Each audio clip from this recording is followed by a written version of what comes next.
I'm thinking of getting married, and she wants to live here with you, Mom."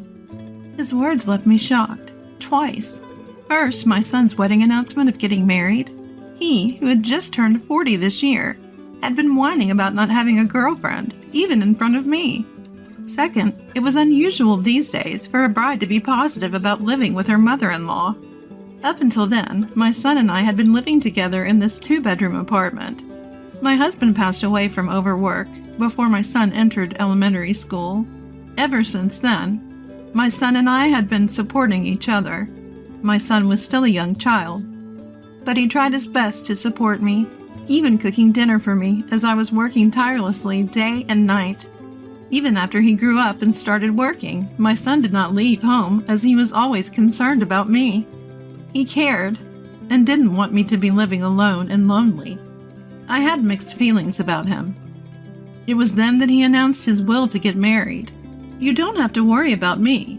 Why don't you look for a house where you can live as a couple without interruption?" I somehow felt anxious about living with a daughter-in-law. Before moving to this apartment, I had lived with my husband's parents at their house. Living together was really tough. I was nagged at by my mother-in-law, and my father-in-law ordered me around with loads of chores on a daily basis. As a result, I collapsed within a year of marriage and had days when I could not even get out of bed. My mother-in-law tried to force me out of bed and make me do the housework. I got so scared that I confessed everything to my husband. My husband was genuinely worried about me and decided to leave his parents' house with me. "What kind of daughter-in-law are you? Trying to steal our precious son? You can leave by yourself." My mother-in-law continued to rant until the last minute before we moved out. My husband turned his back on his parents and brought me to the apartment where we live now. That's why I couldn't agree to live with my son and his wife. No matter how friendly you try to be, your daughter-in-law is still a stranger. Living together will definitely cause frustrations. I knew from my bitter experience with my in-laws how hard it would really be to endure such a life. Knowing that, I was hesitant to live with my daughter-in-law. Seeing my hesitation, my son decided to bring the girl who would be his wife to our home. He wanted me to see what kind of person she was. "Nice to meet you. I hope we can get along." She was 20 years old, much younger than my son. She was a very quiet girl, nervously keeping her eyes cast down. I couldn't help but wonder, how did such a young girl meet my son and decide to marry him? I couldn't stop wondering. Seeing my confused expression, my son, with a bashful smile, began to explain how they met. He's an instructor at a driving school, and she was one of his students, it seems. At that driving school, most instructors are pretty strict. But he was really kind, and before I knew it, I fell for him. She shyly explained her reasons for falling for my son. Upon hearing this, my son turned beet red. At first, I was surprised, but seeing the happiness on my son's face, I felt like crying. Finally, a woman had appeared who could support my son. "You say you want to live with us. Are you really sure? If you need financial help, I can assist. Fortunately, I have some savings. If it can support my son and her in their happiness, I want to help as much as possible."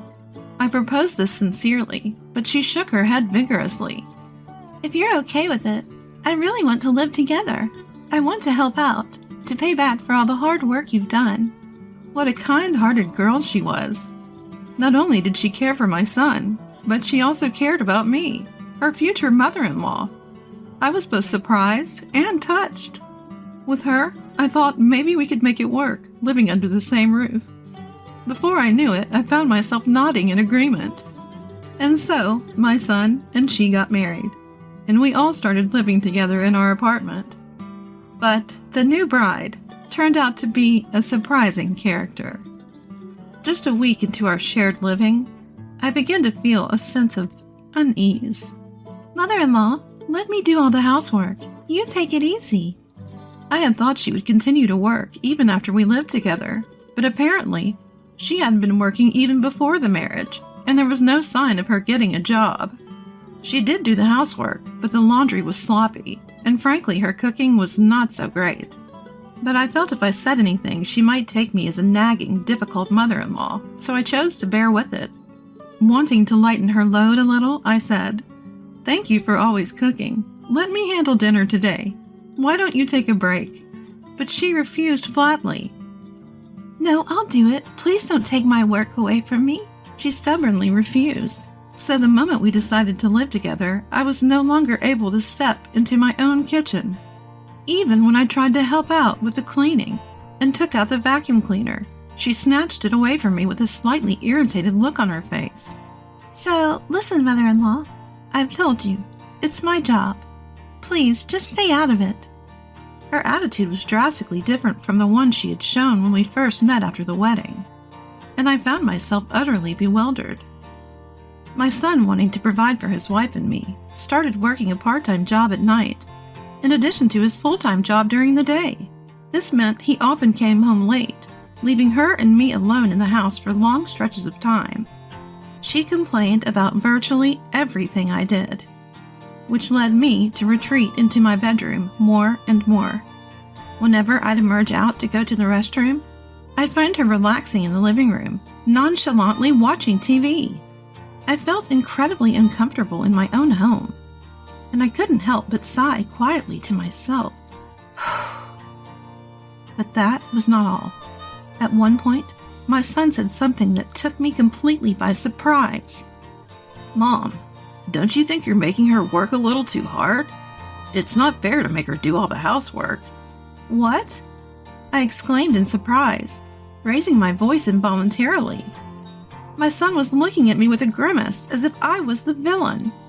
Despite telling me to do nothing, she had been playing the victim and complaining to my son. "I'm not making her do anything. She said she would do all the housework." "Well, she is your daughter-in-law. She's obviously trying to be respectful to you. You should appreciate her more. It's not fair to her. She's so young." I was perplexed by my son's logic, that her youth was a cause for sympathy, and to be honest, I was hurt that he wouldn't believe my side of the story. Since then, I'd had to constantly be on my toes around her. However, she would always misinterpret my actions, and I ended up constantly troubled and distressed. Still, I would occasionally say, "Thank you for everything you do. I'll take care of things around the house today. Why don't you go out and relax?" But her responses were always along the lines of, "Are you trying to say that I'm in the way when I'm home? I'm going to have dinner with my husband, so you should eat first, mother-in-law."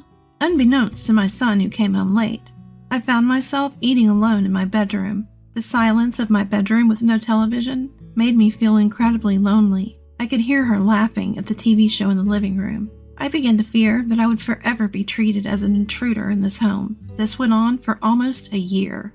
One day, after I finished eating in my room as usual, I headed to the kitchen to wash the dishes. I quickly averted my gaze from the living room, which had been completely redecorated to suit my daughter-in-law's taste, and began to wash the dishes in a hurry. Suddenly my eyes caught my daughter-in-law, who was relaxing on the sofa, slowly rising to her feet. "Excuse me, could you stop it already?" Her first words left me speechless. As I turned my head in confusion, she bared her teeth at me. "Don't play dumb," she exclaimed. "Your late husband built this apartment, right? I found that out while cleaning up your room the other day. You must have substantial savings from the rental income. Why are you letting my husband work while you just laze around at home?" Indeed, this apartment, where 8 families, including us, reside, was built by my late husband for our living. My husband was a good businessman running a company, and he made a bold decision to separate our living room from his parents. I lost my mother at an early age, and my father was happily living with his second wife. So at the time, my husband was my only source of support. "Even if something happens to me, I won't let you struggle." He built this apartment so that I could live a stable life for the rest of my life.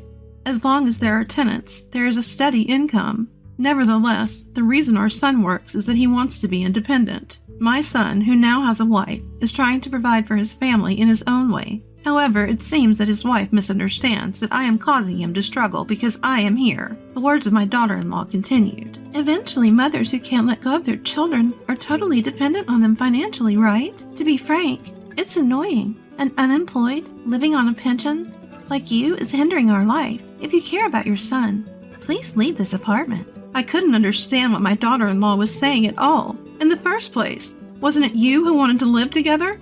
I have no idea when I have ever clung to my son. If it's hard for you to say, I'll tell him directly. The apartment and inheritance from your late husband are his, so I'm sure he'll get you into a good nursing home. Ignoring my defiant daughter-in-law for a moment, I finished the dishes, and then there was only one thing I wanted to say. Listen, you seem to be misunderstanding something, but the landlord here is not my son. Huh?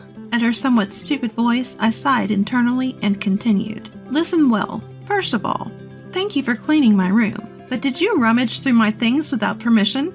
The property deed of the apartment was in the back of the drawer. My daughter-in-law's shoulders trembled. Even if she's family, rummaging through my belongings is a criminal act. You're the bad one for hiding what he should have. Why do you have it? Well, because I'm the owner. That's a lie. He said he was the owner. To quiet my daughter-in-law, I showed her the deed of the apartment. Look, my name's on it. It's not his. She was speechless. Just then, my son returned home at the perfect time. Sensing the tension in the room, he seemed panicked, too. His wife, with a great deal of aggression, thrust the apartment deed at him. Hey, weren't you saying you're the owner of this apartment?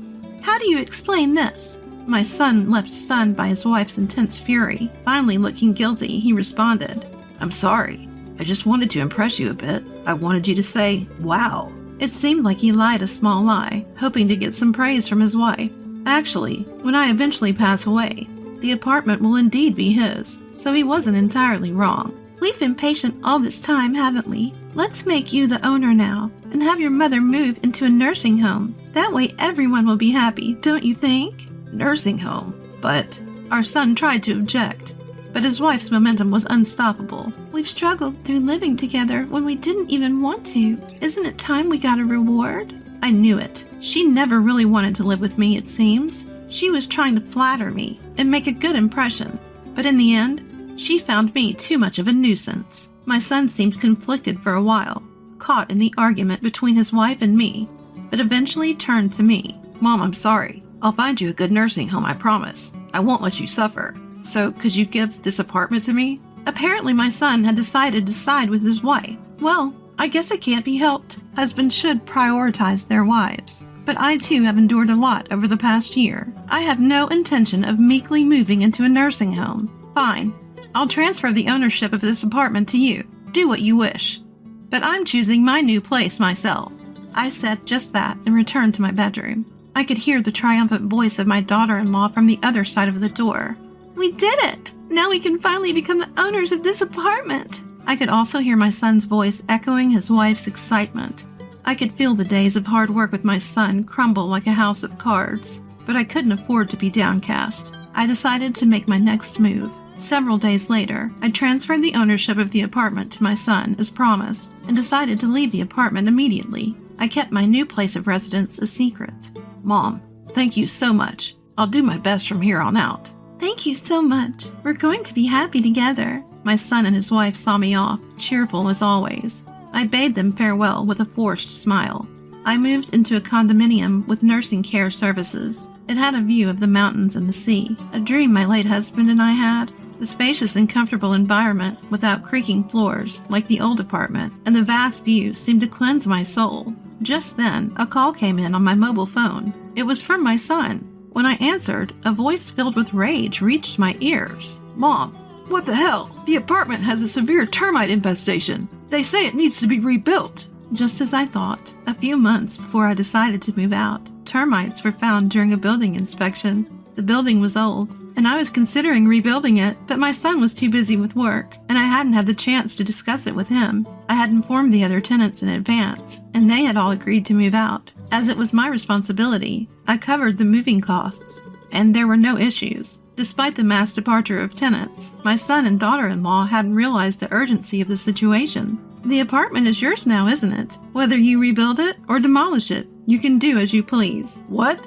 Both options are incredibly expensive. I can't afford it. Can't you chip in a little? Absolutely not. This conversation is over. To tell the truth, I had $1 million that I had saved by investing my late husband's inheritance. I had been saving for my son's future, but now I didn't feel that way at all. That's why I was able to use it openly as a down payment for this condominium. My daughter-in-law chimed in on the phone. Why hasn't your son inherited a single cent of his father's estate? This is unfair. That's not what we agreed on. Before my husband passed away, he left me a will, bequeathing all his property to me. Apparently, he was concerned about his greedy parents trying to manipulate our son, his grandson, to get their hands on the wealth. Fortunately, I was completely estranged from my in-laws after we stopped living together. That was indeed a blessing. My son, I'm sure, must have been bragging to his wife about the apartment and even the savings, lying through his teeth.